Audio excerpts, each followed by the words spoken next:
Ridgid's new subcompact line. Little in the middle, but got much power. We'll talk about the details when we get back. I'm Tim Johnson. You're watching Shop Tool Reviews. Ridgid recently released their new subcompact line of 18-volt tools. Now what it is a fit between the 12-volt tools as well as the pro-focused 18-volt full-size tools, if you will. So this is kind of a great point in there to fit the lightweight as well as small form factor tool, but still have the power of the 18 volts. This is the actual drill driver and impact driver combo. You can get this for $199 from Home Depot. It includes the impact driver, which is the 8723 or the R8723, as well as the drill driver, which is the R8701.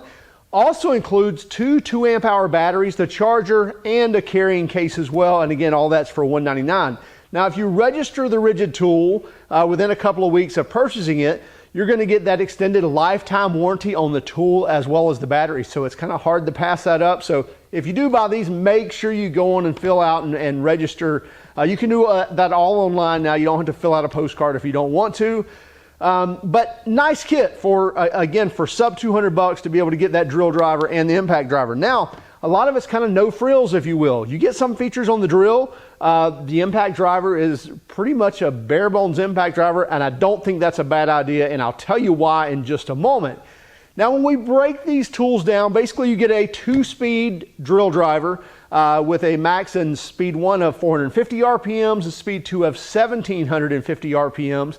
You get a 23 or 24 position clutch, so basically 23 positions and the drill position that's going to lock that out, that's not going to engage the clutch at all, as well as a keyless chuck.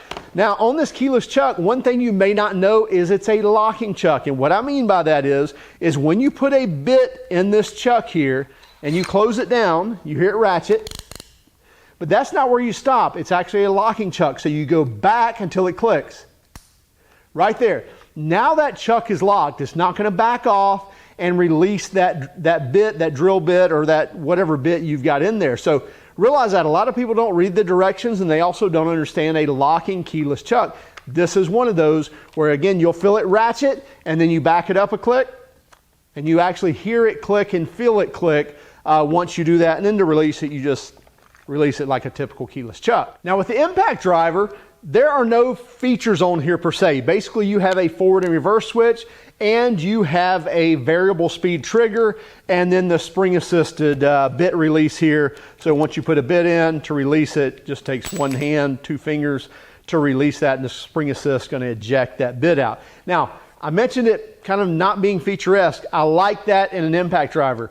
Give me a variable speed trigger, and I will feather that trigger as to how much power I want out. You can see I can slow that thing down to 10 RPMs, whatever that is. And then I can just grab some more trigger as I need more power, where I'm engaging fasteners and installing fasteners. I can do that. Now, some people like the auto modes and things like that, and that's great. There's nothing wrong with that. I, for one, like a very simple impact driver, and this is one of those. Still has power. You're looking at 1,800 inch-pounds of torque is what they advertise, which in layman's terms, it's 150 foot-pounds if you want to know that. So take your 1,800, divide by 12, that's going to give you your foot-pounds, which is 150. We'll talk about what we think about that in just a moment as well. Nice subcompact design, definitely a small head on these, very small, about 30% smaller and 35% lighter, or 30 to 35% lighter and smaller than the counterparts in that. And you can see that in the full-size Octane impact drivers, quite a bit bigger than the impact driver here. Same with the drill, so you are going to save some space here. Now the downfall on that is you still get a full-size Ridgid battery here.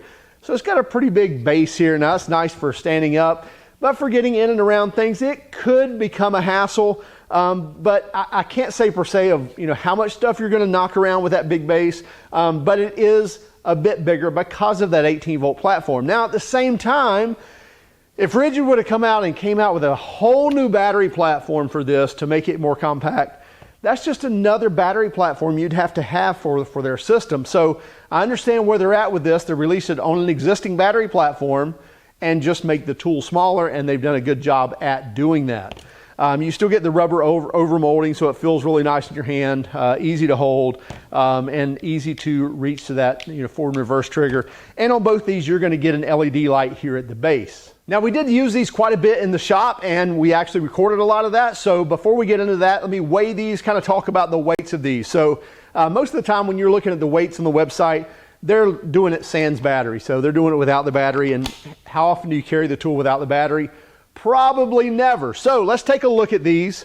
So let me turn my scale on here, and we'll take a look at the impact driver with the battery, with the bits on it, with the bit holder on it, whole 9 yards, how you'd be carrying this around in your hand or on your belt. And we'll look 2 pounds, 12 ounces. So a sub 3 pound tool, nice to have. Now looking at the drill, I will take the bit out of there, but drill, battery, and everything, put that on there. We're at 2 pounds, 15.5 ounces. So 2 pounds, almost 3 pounds. We're right at 3 pounds for that tool, but still sub 3 pounds on both these tools with the batteries on board. So pretty light tool to be carrying around. So where do these subcompacts fit? Well, really and truly kind of, like I mentioned, in between that 12 volt tool or that kind of smallest tool platform, if you will, and kind of the heavy duty tool.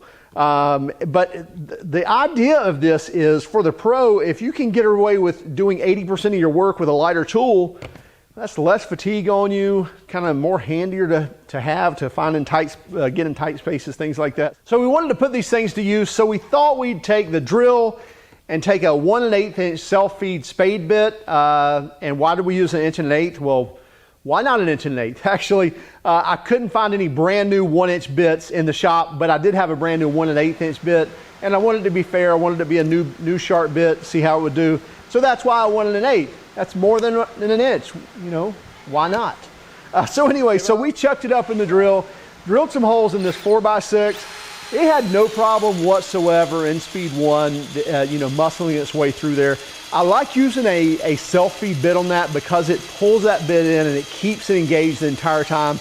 Doesn't let you cheat, whether you're pushing in or pulling back, anything like that. It's going to actually grab and force its way through that entire cut. You will see toward the end of the cut, if I wasn't ready for it, it would actually twist pretty hard on me. So I had plenty of torque to muscle through. It also had plenty of torque to kind of twist my arm. And there's no auxiliary handle on this subcompact tool. So watch out for that. It's got plenty of torque to do it. So had no problem whatsoever cutting through there. Now, taking the impact driver, thought, okay, well, let's take some 3.5 inch deck screws. Let's run it into the same wood, see if you got any issues there. No problems whatsoever. I mean, it drove those as deep as you wanted to drive them into that cedar. We also used it on some PT. Made no difference. Still drive these screws very well, especially for a subcompact unit. So taking it over to, getting out of just the wood, why not try it on some metal? So we took a piece of 1/4 inch plate, and then we took 4 different drill bits. We took an 1/8 inch bit to kind of drill the pilot hole. Then we opened it up to a 1/4, and then to 3/8, and then to a full 1/2 inch, which is pretty oversized drilling into 1/4 inch plate metal with such a small drill. It's not something you should be doing all the time, but we thought, why not kind of push the limits there? It had no problem whatsoever. We used decent drill bits and then a little bit of lube, and the 1/8 inch pilot hole was easy through the 1/4 inch. 1/4 inch hole was easy as well. Even 3/8 was very easy to get through, but you notice when I got to the bottom, when it went to break through the other side, it did grab a little bit. I had to back it off a little bit and go back through. The same way with the 1/2 inch. The 1/2 inch, it actually drilled the hole through just fine till I got right to the backside, and I went to cut that backside, and then it would grab a little bit and stop, so I had to back it out, get the RPMs up, and then go through it again. But as far as the torque to do it, no problem. Would we recommend for cutting 1/2 inch holes in 1/4 inch steel plate all the time? No. But if you had to do it from time to time, it can handle the job. Now going over to the impact driver, to the 8723, we thought, okay, we drove some screws with it. Why not use it for removing some fasteners? So we took our test bench over there and we tightened the bolts down to, I think it was supposed to be like 50 foot-pounds and then 100, 150, 175, and 200. But the first one I think got torqued to 100, or like right at 99, you can see there on the torque wrench. And then so we removed all those. All the way up to 150 really didn't have a problem. 150, it took a few seconds to back that off. On the 200, I would say it didn't accomplish that because leaving it on for 5 seconds, it didn't turn. Now, you can see here later on, I went ahead and held it on there for a straight 10-15 seconds, and it did back off that 200 foot-pound nut. Now, they claim it to be 150 foot-pounds, so I would say it definitely does what it says, because when you're looking at loosening torque or, you know, fastening removal, that takes less torque than what it takes to tighten something. So if it's removing 200 foot-pound bolts, then it's probably got a, you know, 150 foot-pound fastening torque to it. So anyway, so I think it does everything of what it claims to. It claims 1,800 inch-pounds or 150 foot-pounds. I would say it does so, which is more than enough than you should ask out of a 1/4-inch hex impact driver tool. Now you may say, why do I need a subcompact tool? And as I mentioned earlier, it's just a great weight savings and a great size savings. If you can do the majority of your work with something smaller, it's just less fatigue on your body. It's easier to handle. And quite frankly, it's just nicer to use, if you will. I use subcompact tools wherever I can, but at the same time, when it's time to do, let's just call it big boy work, and you have the heavier duty tool, then go to the heavier duty tool. And you may say, like with the impact driver case, you may say, you know what? I've got a stubby and I can do everything with my stubby that I can do with that. Yes, you can get away with vice versa, of, you know, using this for takeoff lugs. Don't recommend it. Would it do it? Probably, on a lot of things. At the same time, you don't need to be driving screws with your stubby. I mean, again, if you want to, you know, put an adapter on there and put a Phillips bit on there and do it, can you do it? Yes, but at the same time, it's a lot nicer to have an impact driver to do that same work. So, is a stubby the same, an impact wrench the same as an impact driver? No, it's not. They're tuned differently. They're made to react differently. They're made to do different work. Listen, compared to the Big Brother, you know, quite a bit smaller. Weight savings, quite a bit weight there. So nice size savings. Again, the drawback's going to be on the battery size on the Ridgid, but at less than $200 all in for both tools and two 2-amp-hour batteries. That's one thing I like too. A lot of these smaller kits that I'm seeing from other companies, they're pairing 1.5-amp-hour batteries with them. And quite frankly, I think you're just kind of getting to that level of where that 1.5-amp-hour just doesn't last long enough, doesn't provide the power that it needs. So I like seeing the 2-amp-hour batteries. Still kind of keeps plenty of fuel in the cell. You see I've still got 3 bars even after the work we've done with this. And on the drill, I've got 2 bars left after drilling several holes and really torquing these things down. Make sure you check them out. Again, $199 for the pair. It's the R8701 and the R8723 with the 2 batteries, the charger, and the case for $199 from your local Home Depot or Home Depot online. Also, hey, keep track of us on Instagram, Facebook, and Twitter. And if you don't mind, hit that like and subscribe button if you like this video. Have a great day and go out and do something nice for someone.